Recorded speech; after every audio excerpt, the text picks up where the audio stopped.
जे जुग चारे आर जा होर दसूनी होए, नवां खंडां विच जाणीए नाल चले सब कोए। चंगा नाम रखाए कै जस कीरत जगले, जे तिस नदर न आवई तां बात न पुछे के। कीटा अंदर कीट कर दोषी दोष धरे, नानक निर्गुण गुण करे गुणवंतियां गुण दे। तेहा कोई न सुझई जे तिस गुण कोई करे। जपजी साहब दी 7ਵੀਂ पौड़ी दे साहिब श्री गुरु नानक देव जी महाराज मनुख दी बुनियादी लालसा दा जिक्र करदे ने, चाहत दा, ख्वाहिश दा। प्राणा दे गहरे तल दे जीवन दी आस बड़ी प्रबल है, जीवन दी लालसा बड़ी प्रबल है। और ये हकीकत है कि जितनी प्रबल जीवन दी लालसा होवेगी उतना ही प्रबल मरण दा भय होवेगा। एक सिक्के दे ये दो पहलू ने और एक पहलू अलग नहीं किया जा सकता। जीवन दी जितनी वड्डी लालसा मरण दा उतना ही वड्डा भय। किसे मासूम बच्चे नू जद कोई बुजुर्ग असीस भी देंदा है तां यही कहंदा है तेरी उम्र बहुत वड्डी होवे, तू हजारां साल तक जीवे, तू बहुत वड्डी उम्र भोगे। तो बहुत वड्डी उम्र भोगना कोई असीस नहीं है, इनू आशीर्वाद नहीं समझना चाहिए। पृथ्वी दे उत्ते ऐसे दरख्त खड़े ने जिन्हां दी उम्र 2000 साल तो भी ज्यादा है। अजगर सप कहंदे ने बहुत लंबी उम्र रखदा है। सागर दे च अनेकां ऐसियां मछलियां ने जो 500 साल तो भी ज्यादा जिंदा रह सकदियां ने। तो ज्यादा जीवना कोई खास मायने नहीं रखदा। सफल जीवन जीवना धर्म दा ये मूल उपदेश है। लंबी उम्र भोगनी ये कोई बहुत वडियाई नहीं, चंगी जिंदगी भोगनी ये वडियाई है। तो सतगुरुदेव जी महाराज दा फरमान है कि जीवन दी चूंकि पहली लालसा वड्डी उम्र है, ज्यादा जीवना है। रोगां दे च ग्रसिया होया मनुख जो दायमी रोगी है, दिन रात रोग दी पीड़ा विच बतीत हो रहा है, वो भी जीवना चाहता है। बुढ़ा हो गया है, हड्डियां दा ढांचा हो गया है, चलण दी समर्था नहीं रही, सुनन दी समर्था नहीं रही, कुवते गोयाई भी नहीं रही, सोच शक्ति भी नहीं रही, पर जीवना वो भी चाहता है। जीवन दी बहुत वड्डी प्रबल लालसा इस बुढ़े दे अंदर भी मौजूद है। और जितना प्रबल जीवन दी अंदर कोई लालसा रखेगा उतना ही मौत दे भय तो भयभीत होवेगा। तो सतगुरुदेव जी महाराज कहते हैं उम्र इतनी लंबी होवे, कितनी, जे जुग चारे आर जा, रूहे जमीन देते इतनी वड्डी उम्र अज तक ते किसे दी होई नहीं। लेकिन सतगुरुदेव जी महाराज कहते हैं 500 वरे जीवना, 1000 साल जीवना कोई बहुत वड्डी गल नहीं। कोई जीवे 4 युगां तक, इतनी लंबी जिंदगी किसे नू प्राप्त हो जाए। जे जुग चारे आर जा होर दसूनी होए। एक एक युग दी उम्र भी पुराणिक ग्रंथां दे मुताबिक लखां साल दी है, ते हुण 4 युगां दी उम्र ते काफी बनदी है।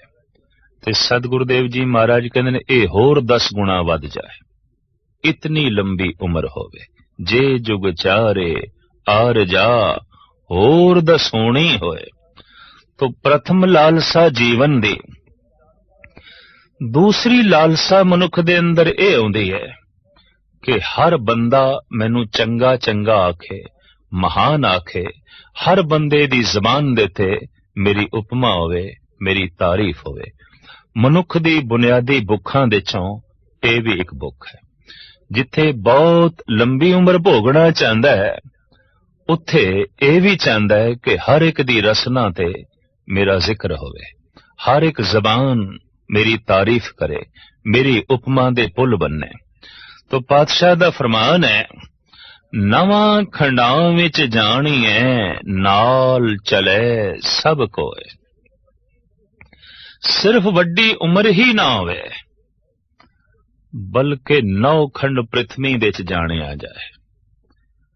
किसी दी तां सिर्फ वाकफियत अपने घर दे च ही आउंदी है, घर दी 4 दीवारी दे च ही लोकी जाणदे ने उसनूं।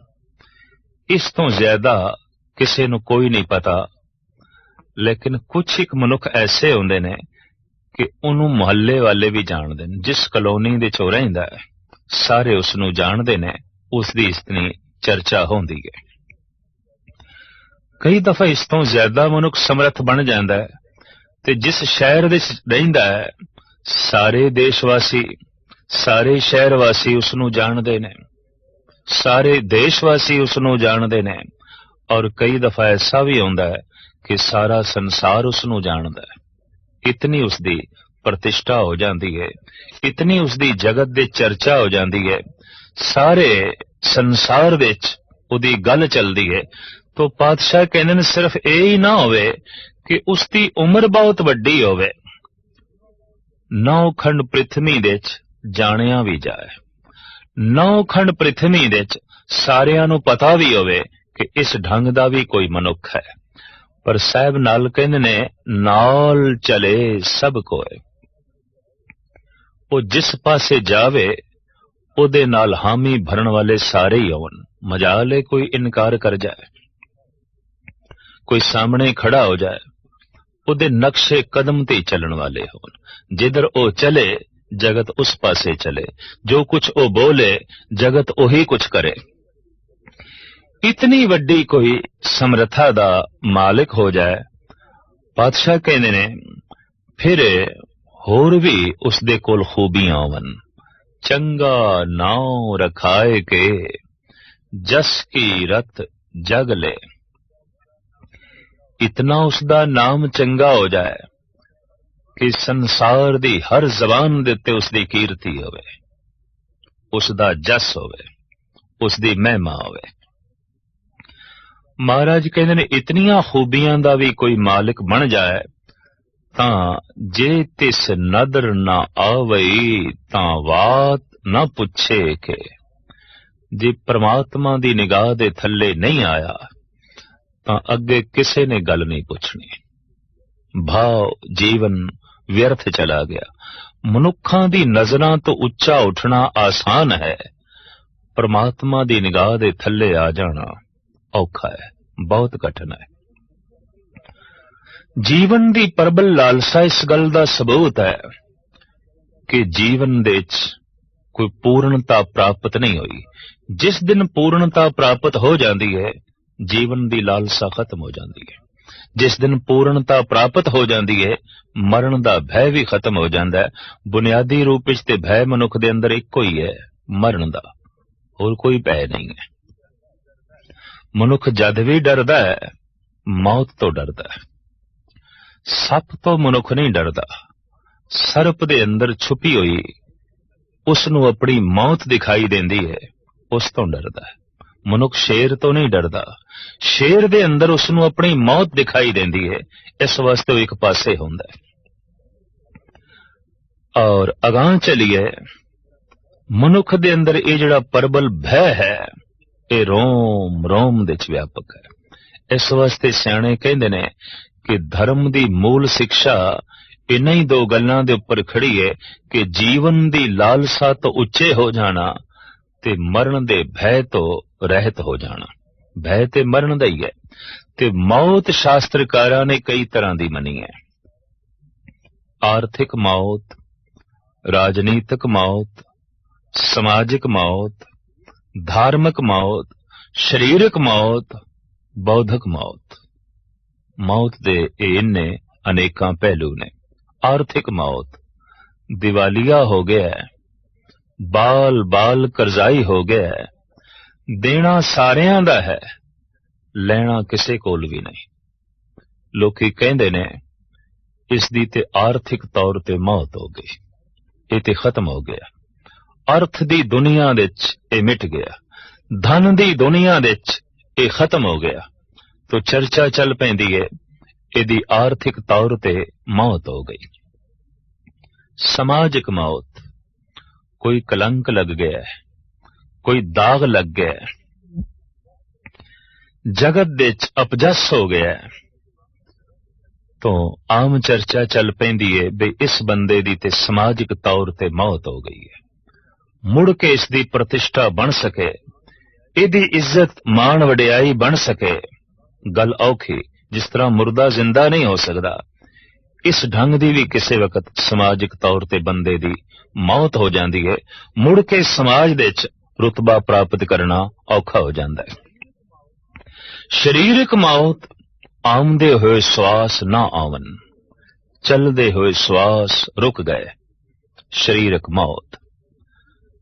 और इसे तरीके नाल बुद्धि दे च विचारां दी शक्ति ही खत्म हो गई, आमदे हुए विचार रुक गए। जैसे कि पागल है, इहदी बौद्धिक तौर ते मौत है, दिमागी तौर ते मर चुके है। शरीरक तौर ते जिंदा है, बौद्धिक तौर ते मुर्दा है, पागल। ओदे कोल शरीर दी जिंदगी ते है, ओदे कोल बौद्धिक जीवन नहीं है, ओदे कोल दिमागी जिंदगी नहीं है। ते बौद्धिक जिस दे कोल जिंदगी नहीं है, वो ते मनुखता तो भी थल्ले चला जाता है, बल्कि पशुआं तो भी कई दफा ज्यादा थल्ले चला जाता है। इस वास्ते दरिंदे पशुआं तो जिथे भय लगता है, पागल तो भी डर लगता है, क्योंकि बौद्धिक तौर ते मरिया होया है, सिर्फ शरीरक तल दे उत्ते जी रहा है। तो भय मरण दा है। ये मरण चाहे बौद्धिक होवे, चाहे शरीरक होवे, चाहे समाजिक होवे, और चाहे आर्थिक होवे, ते चाहे राजनीतिक होवे। समुची दुनिया दे हर देश दे च ऐसे मनुख हैं, घूम रहे ने अजे भी, जिन्हां नूं वेख के लोकी कहंदे ने कि राजनीतिक तौर ते इन्हां दी मौत हो चुकी है। किसी वक्त उन्हां दी गल चलदी सी, किसी वक्त राजनीति दे आसमान ते सूरज दी तरह चमकदे सन। अज तारियां दी तरह टिमटिमाना भी नहीं है, खत्म हो गए। राजनीति दे च अज गल नहीं है, अज चर्चा नहीं है। तो कह दिता जाता है फलाने दी राजनीतिक तौर ते मौत हो गई, खत्म हो गया। धार्मिक मौत एक रूहानी मौत भी है। गुरु नानक देव जी महाराज उसका जिक्र करते ने, आखां जीवां बिसरे मर जाऊं। ए अकाल पुरख, जद मैं तेरी चर्चा करदा, तेरा जिक्र करदा, तेरी उस्तत करदा, तेरी याद अंदर चलदी है तो जिंदा रहना, ते जद नहीं अंदर याद चलदी तो मर जाना। मरणं बिसरणं गोबिंदे, जीवणं हर नाम ध्यावणे। गोबिंद नूं भुल जाना, परमात्मा नूं भुल जाना। गुरु अर्जन देव जी महाराज भी कहंदे ने मौत है, पर रूहानी मौत, अध्यात्मक मौत। शरीरक तौर ते मनुख जिंदा होवे, बौद्धिक तौर ते मनुख जिंदा होवे, पर अंदर परमात्मा दा चिंतन ना होवे, तो सतपुरुष कहंदे ने ये रूहानी तौर ते मुर्दा है, ये धार्मिक तौर ते मरिया होया है। धर्म दी दुनिया दे ते ये बिल्कुल खत्म है, इहदी कोई गल नहीं है। तो भय मौत दा है, चाहे ये मौत राजनीतिक होवे, समाजिक होवे, धार्मिक होवे, शरीरक होवे या आर्थिक होवे, भय मौत तो ही लगता है। क्योंकि मौत दे च मनुख मिटदा है, खत्म होता है, ते खत्म होना नहीं चाहता, कारण अधूरा है। अगर पूर्ण हो जाए तो फिर मौत आनंददायक बन जाती है।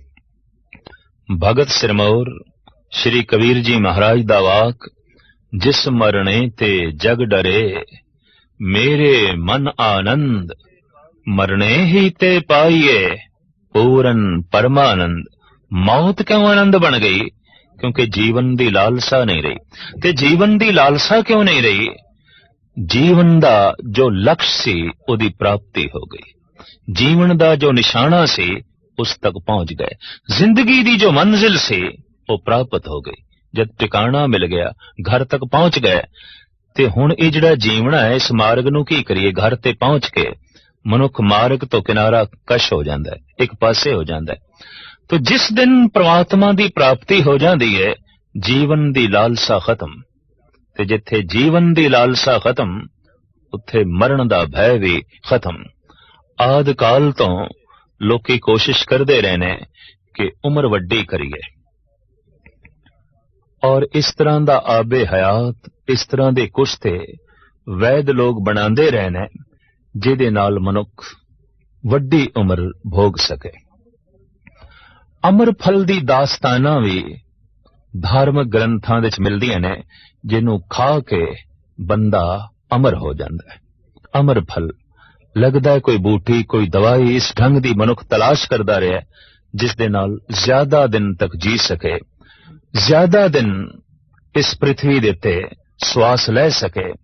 इस लालसा ने तरह तरह की जड़ी बूटियां नूं जन्म दिता, कुश्तियां नूं जन्म दिता, आबे हयात दी तलाश करन देते मनुख नूं मजबूर कीता, और अमर फल दी तलाश करन लगिया मनुख ने अपनी जिंदगी व्यतीत की। दूजे पासे जोगी श्वासां नूं ही रोक के बैठे ने, इस वास्ते उम्र लंबी करनी है, ज्यादा जी लईए। ते जीवना ते इह श्वास है, इस पूंजी नूं बचा लईए। पूंजी नूं अगर जमीन दे दफन ही कर दईए तो किसी कम दी नहीं है। ये ठीक है, पूंजी दा मनुख पूंजीपति बना रहिंदा है, लेकिन पूंजी किसे कम नहीं, ना किसे दे कम आई, ना अपने कम आई। श्वासां नूं रोक के जो बैठ गया है, जीवन व्यर्थ गवा रहा है, समा व्यर्थ जाया कर रहा है। लेकिन लंबी जिंदगी भोगण दी लालसा इस तरह की साधना करन देते भी मजबूर कर दी है। और इस तरह की साधना जे किसी की सफल हो जाए तो साहिब कहते ने वो इतना जीवे जितना कि 4 युग ने। ते 4 युग है क्यों? उसकी जिंदगी इतनी लंबी होवे कि होर 10 गुणा बढ़ जाए, सारी दुनिया दे ओदा जस होवे, सारी दुनिया दे ओ जानिया जाए, ते जिधर जावे ओदे नक्शे कदम ते चलण वास्ते हर एक तैयार होवे, हर एक दी रसना देते उसकी कीर्ति होवे, उसकी महिमा होवे। पर जो परमात्मा दी निगाह दे थल्ले नहीं आया तां साहिब कहंदे ने अगां चल के इसदी किसी ने गल नहीं पूछनी ते होवेगा कि साहिब गुरु नानक देव जी महाराज दा फरमान, कीटा अंदर कीट कर, दोषी दोष दरे। कीड़ियां दे चों कीड़ा सब तो निखिद है, बिष्टा दा कीड़ा। उत्तम कीड़े भी हैगे ने, जैसे रेशम दा कीड़ा शहतूत दे पत्ते खांदा है, रेशम उगलदा है। उस कीड़े नूं वेख के असी घृणा नहीं कर सकते, पर जो बिष्टा दे ची रुल रहा है, बिष्टा ही खा रहा है और बिष्टा हो गया है, कीड़ियां दे चों ये निखिद कीड़ा। तो कोई इतनी महिमा दा मालिक होवे ते परमात्मा दी निगाह दे थल्ले नहीं आया। साहिब कहंदे ने कीड़ियां दे ऐसा कीड़ा बनेगा जो बिष्टा दा कीड़ा है, निखिद कीड़ा है। कीटा अंदर कीट कर, दोषी दोष दरे। इस दोषी दे उत्ते तरह तरह के दोष आयद होणगे कि तू मनुख दी नजरां तो उच्चा उठण दी कोशिश कीती, परमात्मा दी निगाह थल्ले आण दी कोशिश ना कीती। तू झूठा सन्मान प्राप्त करने की कोशिश की थी, तू सच्ची इज्जत मान वडियाई प्राप्त करने की कोशिश ना की थी। अंजाम की होया? कीटा अंदर कीट कर, दोषी दोष दरे। पर साहिब गुरु नानक देव जी महाराज अगे फरमान करते ने, परमात्मा दे दरवाजे हमेशा लई किसे वास्ते बंद नहीं। अगर कोई द्वार ते दस्तक देवे, भावें मुद्दत बाद देवे, किसे वक्त भी देवे, परमात्मा द्वार खोलण नूं तैयार है। इस वास्ते सतगुरु कहंदे ने, नानक निर्गुण गुण करे, गुणवंतियां गुण दे। वो ऐसा बख्शिंद है, ऐसा दयालु है, जिहदे कोल कोई भी गुण ना होवे पर उसदा द्वार खटखटा देवे, गुणा नाल उसदी झोली भर देंदा है। और एक गुण इतना महान है कि लखां रुपए दे बदले भी बाजार विच मिलेगा नहीं। सबर, संतोख, खिमा, सील, संयम और प्रभु दा ज्ञान, आनंद, रस बाजार विच सारी पूंजी भी खर्च करिए ते नहीं मिलेगा। पर परमात्मा ऐसा दयालु है, जिहड़ा उसदे द्वार दे ते दस्तक देंदा है, अपने दैवी गुणा नाल उदी झोली भर देंदा है। तो सतगुरु दा फरमान, नानक निर्गुण गुण करे, गुणवंतियां गुण दे। ते जिहड़े पहले तो ही गुणवान ने, उन्हां दी झोली दे च होर गुण पा देंदा है। ते मनुख दी महानता गुणा करके कोई मनुख निखेधा है, किस तरह पहचान होवेगी? अवगुण ने। ते कोई मनुख महान है, किस तरह पहचान होवेगी? उहदे कोल गुण ने। कोई परमात्मा दे नेड़े चला गया, किस तरह पहचान होवेगी? उहदे कोल गुण ने। ते गुण सारे ही परमात्मा दे ने। जैसे पृथ्वी दे ते जितनी भी रोशनी है, सारी दी सारी सूरज दी है। जगत दे जितने भी गुण ने, सारे दे सारे गुण अकाल पुरख दे ने, परिपूर्ण परमात्मा दे ने। तो साहिब कहंदे ने, जिहड़ा गुणवान है, गुणा नाल उसदी होर झोली भर देंदा है। ओ परिपूर्ण परमात्मा जिहड़ा उसदे द्वार दे ते दस्तक देंदा है।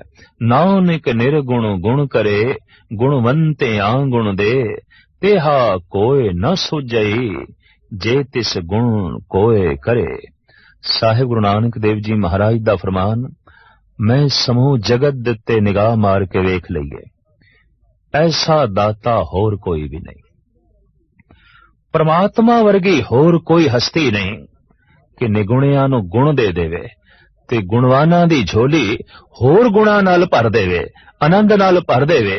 ऐसा बख्शिंद, ऐसा दयालु, ऐसा समग्र व्यापक परमात्मा वर्गा होर कोई भी नहीं।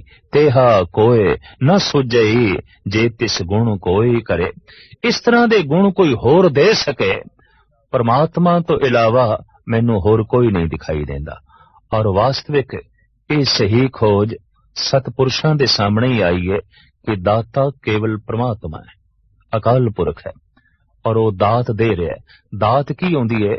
जिहदे बदले विच कुछ चुकाना ना पवे ते सानू मिल जाए। ये जिंदगी सानू दान दे च मिली है, ये हथ ते पैर सानू दान दे च मिले ने, ये कुवत, ये गुआई, ये बोलण दी शक्ति सानू दान दे च मिली है, ये नेत्र सानू दान दे च मिले ने, सोचण दी शक्ति सानू दान दे च मिली है। और कोई मनुख अपनी झोली वड्डी करे तां होर बहुत कुछ उसदी झोली विच पै जांदा है। वो देण नूं हर वक्त तैयार है। दरअसल लैण वाले दी झोली छोटी होंदी है, या लैण वाला थक जांदा है। देंदा दे, लैंदे थक पाए, लैण वाला ही थक जांदा है, वो देंदिया नहीं थकदा। ऐसा वो दातार है, ऐसा वो परिपूर्ण परमात्मा है। इस वास्ते साहिब श्री गुरु नानक देव जी महाराज फरमान करदे ने, समग्र दुनिया दे उत्ते दृष्टि मार के मैं वेख लिया है, तेहा कोय न सुझई। इस तरह दा होर कोई भी नहीं जिहड़ा इस तरह दे गुणां दे नाल झोली भर देवे, रब्बी दैवी संपदा दे नाल माला माल कर देवे। इस तरह दा दाता जगत दे च होर कोई नहीं। अक्सर देखण दे च आया कि बहुत दफा मंगीए भी तां भी मनुख नहीं देंदा, पर परमात्मा ऐसा है कि अणमंगिया दान देवना, कहो नानक सच संभाल जियो।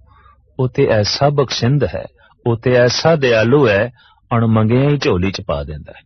मां बाप मिल गए ने, बिना मंग तो मिले ने। औलाद मिल गई है, बिना मंग तो मिल गई है। शरीर मिल गया है, बिना मंग तो मिल गया है। हाथ पैर मिल गए ने, बिना मंग तो मिल गए ने। सूरज दी रोशनी बिना मंग तो मिली है।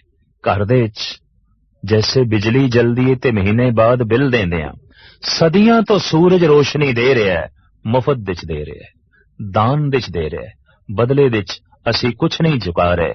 तो ऐसा वो परिपूर्ण परमात्मा दाता है, उस नाल जे संबंध विछिन्न हो गए ने, टुट गए ने, ये मनुख दी बदकिस्मती है। ते टुटण दा इक्को एक कारण है, जीवन दी लालसा ते मरण दा भय। हर वक्त जीवन दी लालसा दे च रहना ते हर वक्त मरण दे भय दे च रहना। कई मनुख ते इतने भयभीत होंदे ने कि अठे पैर उन्हां दे दिमाग चों एक गल किधरे निकलदी ही नहीं कि मैं बीमार ना पै जावां, मैं मर ना जावां, बनी बनाई प्रतिष्ठा मेरी खत्म ना हो जाए, कमाया होया धन किधरे मेरा नाश ना हो जाए। इस तरह दे नाश होने दा भय हर वक्त जो है बनिया रहिंदा है। लिहाजा जीवन दी लालसा दा बोझ दिल दिमाग दे ते असवार रखदे ने। साहिब श्री गुरु नानक देव जी महाराज दा फरमान, मरने की चिंता नहीं, क्यों जीवन की नहीं आस, तू सर्व जियां प्रित पालई, लेखे सास गिरास। ये अकाल पुरख सानू मरण दा भय नहीं रहा, क्यों जीवन दी लालसा ही नहीं रही। ये अवस्था बनदी है उन्हां भगतां दी जिन्हां नू पूर्ण परमात्मा मिल गया। परमात्मा दे मिलदियां ही जीवन दी लालसा खत्म, परमात्मा दे मिलदियां ही मरण दा भय खत्म, परमात्मा दे मिलदियां ही गुणा नाल झोली भर गई। और एक एक गुण ऐसा रस देंदा है, ऐसा विस्माद देंदा है, ऐसी समाधि दे च मनुख नू ले जांदा है, जिस रस दे उत्ते, जिस आनंद दे उत्ते दुनिया दे सारे रस कुर्बान कीते जांदे ने, दुनिया दे सारे सुख कुर्बान कीते जा सकते ने। लिहाजा इस तरह दे सुख ते आनंद नाल भगतां दी झोली हमेशा भरी रहिंदी है। साहिब कहंदे ने ओ परिपूर्ण परमात्मा इस तरह दे दैवी गुणां नाल भगतां दी झोली भर देंदा है और उन्हां नू सदैवी प्रसन्नता प्रदान कर देंदा है।